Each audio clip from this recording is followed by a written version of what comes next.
आप देख रहे हैं के न्यूज और अब वक्त हो गया है रिपोर्टर्स रिपोर्ट का। तो आइए नजर आते हैं इस वक्त की कुछ बड़ी खबरों पर। रामपुर के टाना में भाकियू सदस्य के कलेक्ट्रेट में प्रदर्शन का ज्ञापन सौंपा और ग्राम पहाड़ी में सरकारी जमीन पर कब्जा करने का आरोप भी लगा है। आपको बता दें कि भाकियू के सदस्यों ने भू माफियाओं द्वारा ग्राम पहाड़ी में सरकारी जमीन को अवैध खनन कर लाई गई मिट्टी से अवैध कटान बंद कराने की मांग को लेकर प्रदर्शन किया है, जिसमें हमने माननीय प्रधानमंत्री जी को संबोधित 5 सूत्रीय ज्ञापन सिटी मजिस्ट्रेट हेम सिंह जी को सौंपा है, जिसमें हमारी प्रमुख मांगे हैं गेहूं का न्यूनतम समर्थन मूल्य बढ़ाने, अवैध खनन बंद कराने, सरकारी ज़मीनों को कब्जा मुक्त कराने, लंबे समय से तैनात विद्युत संविदा कर्मियों का स्थान बदलवाने और प्रधानमंत्री शहरी आवास घोटाले की जांच कराने के संबंध में। जो पहला पॉइंट है इसमें गेहूं का न्यूनतम समर्थन मूल्य बढ़ाने, उसकी वजह यह है क्योंकि गेहूं का न्यूनतम समर्थन मूल्य केवल 2015 है और उसमें किसान की लागत भी नहीं निकल पा रही है। इस वर्ष अधिक वर्षा और ओलावृष्टि से किसान की फसलें पूरी तरह नष्ट हो चुकी थी, जिस कारण पैदावार बहुत ज़्यादा प्रभावित हुई है। ऐसे में सरकार को चाहिए, क्योंकि क्रय केंद्रों पर गेहूं नहीं जा रहा है और प्राइवेट मंडी वगैरह में तुलना, तो ऐसे में सरकार को चाहिए कि गेहूं का न्यूनतम समर्थन मूल्य जो है कम से कम 1000 रुपये प्रति क्विंटल बढ़ाकर 3015 रुपये प्रति क्विंटल करे, ताकि गेहूं जो क्रय केंद्रों पर जाए और आगे जो वर्ष भर सरकार गरीबों को मुफ्त में राशन देती है वो राशन मिलता रहे। दूसरी समस्या जो अवैध खनन की है, अवैध खनन के तरीके भी मतलब खनन कारोबारियों ने बहुत अच्छे बदल दिए हैं। उन्होंने भट्टे के नाम से परमिशन करा ली, दिन की परमिशन भट्टे के नाम से उन्होंने करा ली है और बाद में तहसील के कर्मचारियों और पुलिस वगैरह से मिली भगत करके रात में अवैध खनन करके वो सरकारी ज़मीनों पर जो भूमाफिया उन पर कब्जा कराया जा रहा है, उसको अवैध खनन करके। ऐसा ही एक मामला है ग्राम अहमदनगर पहाड़ी से वाहन संख्या यूपी 22 P 8435 और यूपी 22 J 0043, इन 2 डंपरों के द्वारा और इसके साथ साथ और डंपर और JCB के द्वारा ग्राम मोमिनपुर अहमदाबाद से खनन करके और ग्राम पहाड़ी में जो सरकारी ज़मीन है गाड़ा संख्या 18 और गाड़ा संख्या 19 जो कि आकर्षक जलमग्न भूमि है, उस पर मतलब कहते हैं अवैध खनन करके पटान किया जा रहा है। इस संबंध में हमने पिछले लगभग 2 वर्षों से लगातार जिला प्रशासन को अवगत करा रहे हैं, लेकिन इन भूमाफियाओं की ऊंची पहुंच के कारण ये ज़मीनें आज तक कब्जा मुक्त नहीं कराई गई हैं। जबकि उत्तर प्रदेश में जो भारतीय जनता पार्टी की सरकार दोबारा आई है तो उसमें कई प्रमुख कारणों में एक प्रमुख कारण उसका ये भी रहा है कि सरकारी ज़मीनों को कब्जा मुक्त कराने की बात सरकार ने की थी और उस पर अमल भी किया। लेकिन सरकारी ज़मीनों का यह बुलडोजर चलाने का काम सिर्फ गरीबों का, अगर किसी ने गलती से सरकारी ज़मीन पर थोड़ा बहुत मकान बना लिया तो उस पर ही चलाने का काम होगा या इन बड़े। खबर रामपुर से है, जहां संदिग्ध वाहनों की चेकिंग के दौरान बदमाशों और पुलिस के बीच मुठभेड़ हो गई। दरअसल पुलिस को जानकारी मिली थी कि कुछ बदमाश गौवंश की हत्या करने के लिए जा रहे हैं, जिसके बाद पुलिस ने कार्रवाई शुरू की। अपने आप को पुलिस से घिरता देख आरोपियों ने पुलिस टीम पर फायरिंग कर दी। जवाबी कार्रवाई में पुलिस द्वारा की गई फायरिंग में एक बदमाश के पैर में गोली भी लग गई, जिसकी वजह से वो पूरी तरीके से घायल हो गया। आपको बता दें कि घायल अभियुक्त को उपचार के लिए CHC बिलासपुर में भर्ती करा दिया गया है। वहीं इस मामले में आवश्यक विधिवत कार्रवाई भी की जा रही है। थाना खजूरिया क्षेत्र में एक पुलिस मुठभेड़ हुई है, क्या है पूरा मामला? आज रात्रि 11 बजे के आसपास थानाध्यक्ष खजूरिया विनय कुमार को सूचना प्राप्त हुई कि कनकपुर के जंगल में गोवंश की हत्या की जाएगी। इस सूचना में विश्वास करके थानाध्यक्ष खजूरिया ने अपनी टीम के साथ क्षेत्र की घेराबंदी की। उन्होंने देखा कि एक बछड़े को बांध रखा है और 3 अपराधी वहाँ मौके पर है। ये अपराधी दुष्टता करने वाले थे, उन्हें ललकारा गया, लेकिन ये इतने दुस्साहसिक थे कि इन्होंने पुलिस पर फायरिंग करना शुरू कर दिया। जवाबी पुलिस फायरिंग में एक अपराधी मौके पर घायल हो गया और 2 भागने में सफल हो गए। मौके से जो बछड़ा बंधा हुआ था उसे मुक्त करा लिया गया है। जो काटने के औजार थे, छुरा, चाकू, वो सब बरामद हुए हैं और जो अपराधी है जो घायल हुआ है उसका नाम दानिश है। उसके पास से एक तमंचा और कुछ जिंदा कारतूस बरामद हुए हैं। जो 2 बदमाश हैं उनके नाम हफीज और मुजाहिद हैं, जो खजूरिया क्षेत्र के रहने वाले हैं। इन सभी अपराधियों की लंबी क्रिमिनल हिस्ट्री है। इन पर गोवंश के अपराध के पहले भी मुकदमे हैं और इन पर गैंगस्टर आदि की कार्रवाई पहले भी हो चुकी है। जो बाकी अपराधी हैं उन्हें जल्दी गिरफ्तार किया जाएगा और विधिक कार्रवाई की जाएगी। जो घायल अपराधी है उसे हॉस्पिटलाइज कराया। गाजियाबाद में दिन प्रतिदिन कोरोना के मामले बढ़ते जा रहे हैं। स्वास्थ्य विभाग की तरफ से कोई भी व्यवस्था नहीं की गई है, लेकिन लेनो के सामुदायिक स्वास्थ्य केंद्र के अंदर लोगों की भीड़ इकट्ठा हो रही है। किसी भी प्रकार की सोशल डिस्टेंसिंग और मास्क का प्रयोग नहीं किया जा रहा है, जिससे पता चलता है कि लोनी के अंदर एक बड़ी बीमारी उत्पन्न होने वाली है।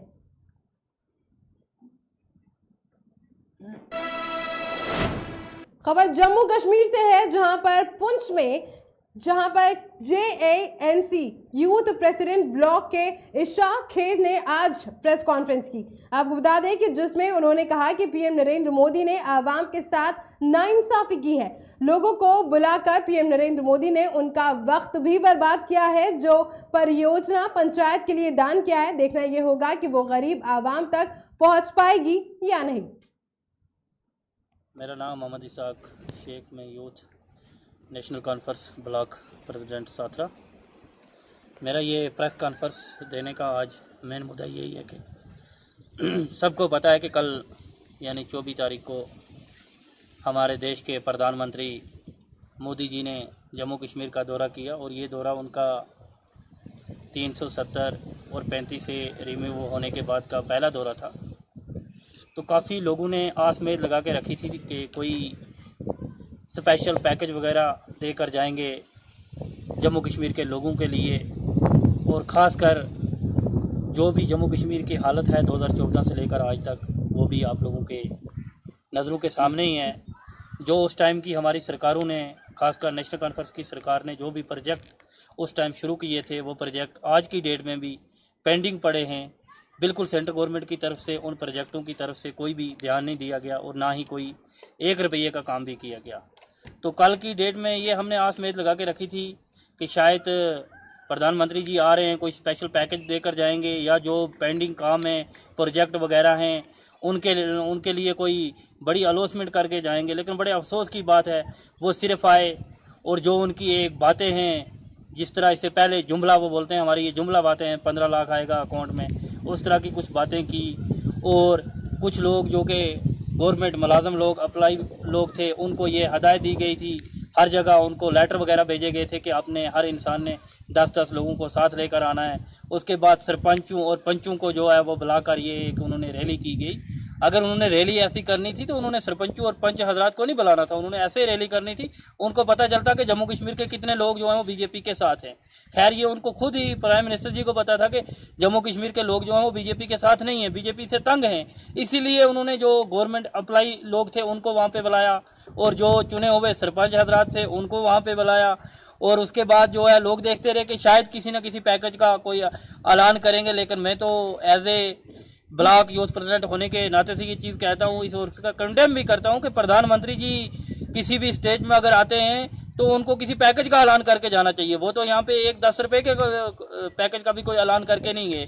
बीजेपी का मिशन ही यही है, जम्मू कश्मीर के लोगों को बर्बाद करना। बीजेपी का मिशन ही यही है, जम्मू कश्मीर के लोगों को अपने घरों से बेघर करना। बीजेपी का मिशन ही यही है, जो हमारे लोग ट्रैवल करते हैं यहाँ से अपने गाँव से डोकू में जाते हैं। बीजेपी का मिशन ही यही है कि ये लोग डोकू में ना जाएं। ये लोग इन्होंने जो अब अपने घर बनाए, किसी ने 10 लाख ला के बनाया बेचारे ने, किसी ने 15 लाख लगा के बनाया, पूरी जिंदगी की कमाई जो है वो आज बीजेपी ने एक मिशन बना लिया है, उन लोगों को घर से बेघर कर रही है, उन लोगों को घर के बारे में कुछ नहीं सोच रही है। और जो ये अनएम्प्लॉयमेंट यूथ जो है बेचारे मजबूर हो गए हैं, लोग कोई खुदकशी करने पे मजबूर हो रहा है, कोई कदम उठा रहा है, इसका जिम्मेवार कौन है? सेंट्रल गवर्नमेंट है।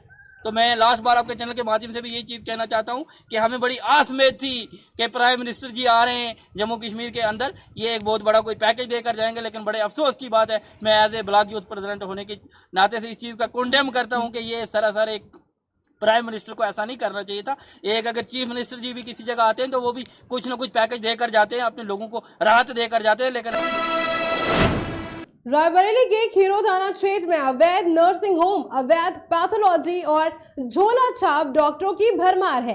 और ऐसे में ये बड़ी खबर सामने आई है, जहां पर अवैध और मानक विहीन केंद्र आए दिन मरीजों की जान के साथ खिलवाड़ करते रहते हैं।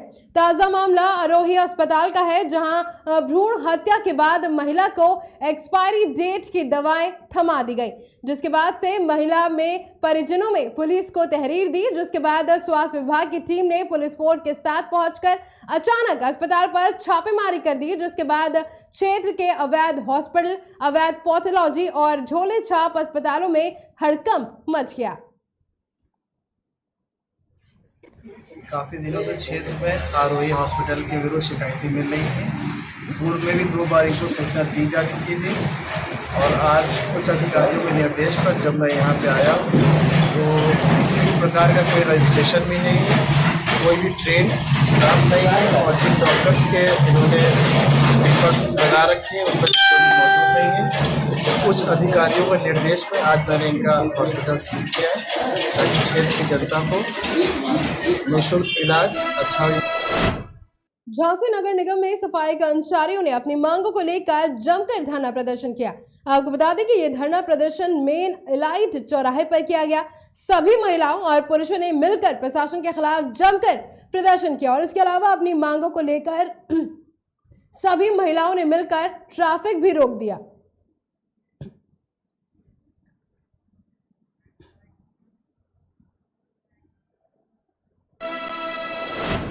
बिजनौर के पुलिस अधीक्षक धर्मवीर सिंह द्वारा अपराधियों के खिलाफ चलाए जा रहे अभियान के चलते चलाए जा रहे चेकिंग अभियान के दौरान 5 आरोपियों को चोरी के सामान के साथ गिरफ्तार किया। आपको बता दें कि आरोपियों के पास से पुलिस को 6 ई-रिक्शा, 2 अवैध तमंचे, 315 बोर में 2 जिंदा कारतूस समेत एक धारदार हथियार बरामद हुआ। आपको बता दें कि पुलिस अधीक्षक धर्मवीर सिंह ने बताया कि ये चोर बहुत ही शातिर हैं। आज पुलिस ने चोर गिरोह में गिरफ्तार कर लिया गया है। इन्हें गिरफ्तार कर जेल भेजा जा रहा है और अन्य विधिक कार्यवाही करवाई जाएगी।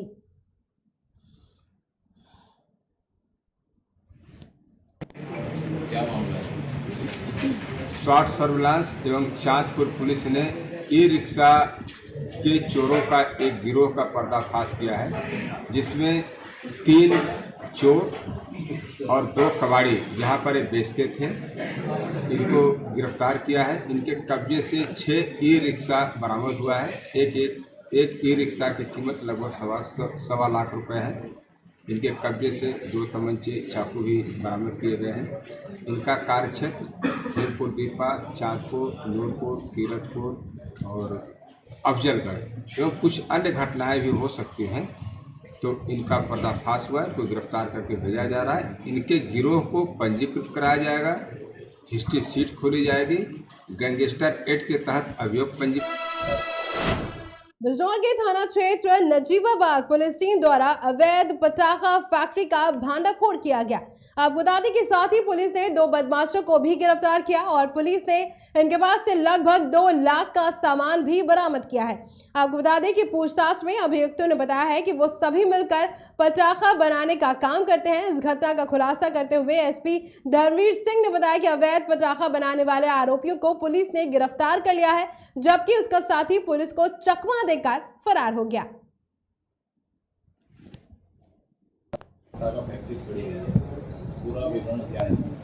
नजीबाबाद के गड़मलपुर गांव के बाहर एक कोठरी में अवैध पटाखा बनाने का काम चल रहा था, जहां पर बने अनबने पटाखे, गंधक, पोटास आदि मिले।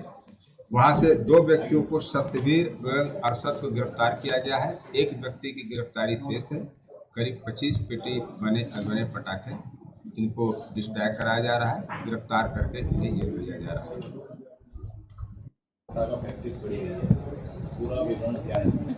नजीब खबर महोबा से है, जहां मेन सड़कों से लेकर रतौली ग्राम पंचायत के अंदर तक गंदगी का अंबार लगा हुआ है। कई सालों से यहां साफ सफाई नहीं हुई है। ग्राम प्रधान का इस पर जरा भी ध्यान नहीं है। गंदगी के चलते गांव के लोगों को काफी दिक्कतों का सामना उठाना पड़ रहा है। आपको बता दें कि इस गंदगी की वजह से लोगों को बीमारी होने का भी खतरा जताया जा रहा है, लेकिन बड़ा सवाल यह है कि इस खबर पर जिम्मेदार अधिकारी मौन क्यों हैं? तो ये बड़ी खबर हम आपको महोबा से बता रहे हैं। आप टीवी स्क्रीन पर साफ देख सकते हैं कि कैसे सड़क पर ढेरों कीचड़ मौजूद है और जहां पर इसकी साफ सफाई करने के लिए कोई भी कर्मचारी तैनात नहीं किया गया है। नत्थू जी कहाँ के रहने वाले हैं? रतौली के रहने वाले। ये बताइए मेन रोड से रतौली में मेन रोड से गांव के अंदर तक पूरी सड़क जर्जर है, गंदगी से जर्जर है, जो कि आप देख रहे हैं कि नालियों में किस प्रकार से कचरा भरा हुआ है, मेन सड़क पर किस प्रकार से गंदगी का माहौल बना हुआ है। इस विषय में क्या संदेश दे रहे हैं आप शासन प्रशासन को? हम ये कह रहे हैं कि यहाँ की सफाई हो जाना चाहिए। बहुत गंदगी पड़ी है रास्ते में, पूरी गंदगी है। देखो यहाँ से वहाँ तक आप देख सकते हैं, और इसकी सफाई होना चाहिए। कब से सफाई नहीं हुई यहाँ पर? सफाई के लिए तो काफी दिन हो गए। क्या नाम है आपका? गोकुल जी कहाँ के रहने वाले हैं? रतौली के। इस गंदगी को लेकर क्या संदेश दे रहे हैं आप शासन प्रशासन को? हम तो ये कह रहे हैं इतनी गंदगी है, कोई सफाई अच्छी तरह से सफाई भी नहीं करवा रहा, पूरी जगह नहीं है निकलने के लिए। ये गंदगी किसकी है? आप देख रहे हैं नालियों में जी गांव का निकास है, पूरे गांव का निकास है माता जी। इसमें गांव का निकास है। आपका जी मेन मकान है। मेन मकान के सामने जो शराब की शीशियां पड़ी हुई हैं, जो शराब की शीशियां कौन फेंक रहा है यहाँ पर? देखिए अब खुर में पे थी और फेंका थी पे वाली। अच्छा हाँ, और हमारे घर में कोई नहीं पेता, कोई फेंका था। अब बताओ, देखा द्वार से कितना कचरा। क्या संदेश? कचरा तो है, शराब की शीशियां भी हजारों शीशियां पड़ी हुई हैं। पूरे गांव का आवत है आदमी अपेत है। अब या कह देते ये प्रधान कि वोटन की ब्यारा कह देते कि मैं बनवाइया, और जहाँ वोट जीत गया तो फिर नहीं बन। फर्रुखाबाद के कायमगंज में एक कलयुगी पुत्र ने जमीनी विवाद के चलते मां समेत पूरे परिवार के साथ जमकर लाठी डंडों से पिटाई की। आपको बता दें कि जिसमें सभी परिजन गंभीर रूप से घायल हो गए, जिसके बाद परिवार के एक सदस्य की तहरीर पर पुलिस ने मामला दर्ज किया। आपको बता दें कि तहरीर में बताया गया है कि आरोपी युवक पहले भी हत्या के मामले में जेल जा चुका है। परिजनों की तहरीर पर पुलिस ने सभी का चिकित्सीय परीक्षण कराया। वही थानाध्यक्ष कंपल दिग्विजय सिंह ने बताया कि आरोपी के खिलाफ मुकदमा दर्ज कर गिरफ्तारी के प्रयास किए जा रहे हैं। तो यह खबर हम आपको फर्रुखाबाद से बता रहे हैं, जहां पर इस कलयुगी बेटे का सच सामने आया है।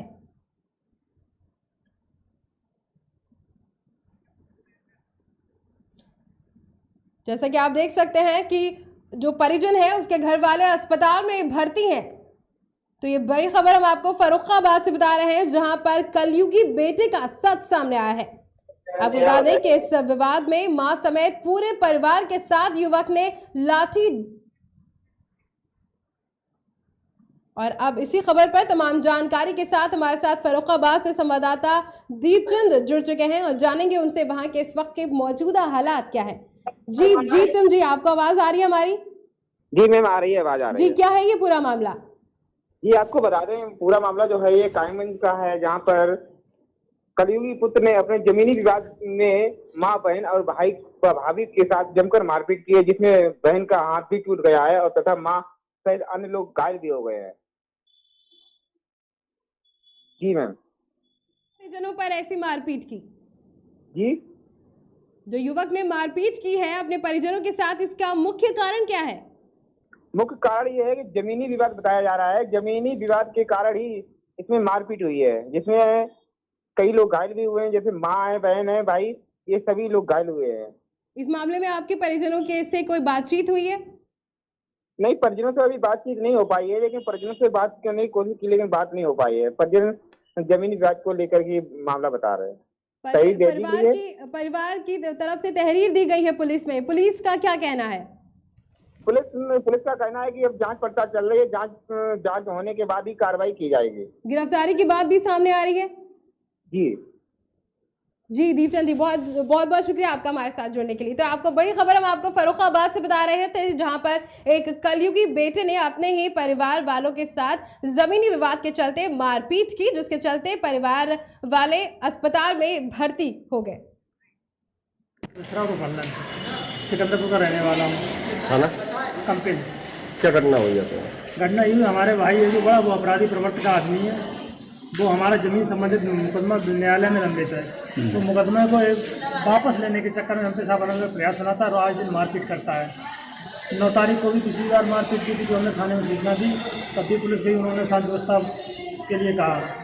रात को ये साहब हमारा ट्रैक्टर है जो ले गए, घर से निकाल ले गए था, मैं कटर मशीन में मिला के, और जब घरवालों ने विरोध किया तो रात को गाली गलौज और मारने की धमकी दी। आज सुबह घर में घुसकर उनकी पत्नी ने, दोनों लोगों ने घर में घुसकर हमारी बहन को, हमारी माँ को, हमारी पत्नी को बहुत मारा पीटा है। क्या उस समय घर में थे नहीं आप लोग? हम घर पे उस समय नहीं थे, हमने सूचना दी, तब तक हम मौके पहुँचे, तब ये मार पीट के निकल रहे थे घर से, समझे। तो मोबाइल भी छीन ले गए हैं, एंड्रॉइड फ़ोन है जो घर में, वो भी छीन ले गए हैं। किसे किसे मारा? हमारी पत्नी को मारा, हमारी सिस्टर को, हमारी बहन को मारा, हमारी माँ को भी मारा है, और बहुत बुरी तरीके से मारा। अच्छा, पुलिस ने डॉक्टर के लिए किस किस को भेजा है? हमारी पत्नी को और हमारी बहन को डॉक्टर के लिए भेजा। हमारे भाई पे 302 का मुकदमा 2007 में लिखा गया था, जो 2017 में उन्होंने छुटवा लिया जल्दी दे के। तो उसके बाद एक आर्मचेक का मुकदमा 2007 में पंजीकृत टाइम छुटवाली ने दिया है। इस वक्त जिनमें गुंडा की कार्रवाई हुई है, और ये लोगों को फर्जी 307 के मुकदमे भी लिखाते हैं।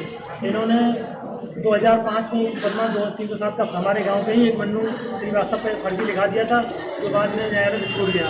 अभी 2005 में भी इन्होंने एक फर्जी मुकदमा 307 का लिखाया गाँव वालों के खिलाफ। ये इनकी फितरत है, था दूसरों को परेशान करना, अपराधी प्रवृत्ति आदि। क्या पुलिस इनकी साठगांठ रही थी? क्या पुलिस के पास बैठा उठी रहती है? तो हम नहीं कह सकते पुलिस साठगांठ रहती है, लेकिन साहब ये है कि ये साहब उनकी दिनचर्या बहुत खराब चल रही है। किसी समय भी हमारे परिवार को जान से मारा जा सकता है।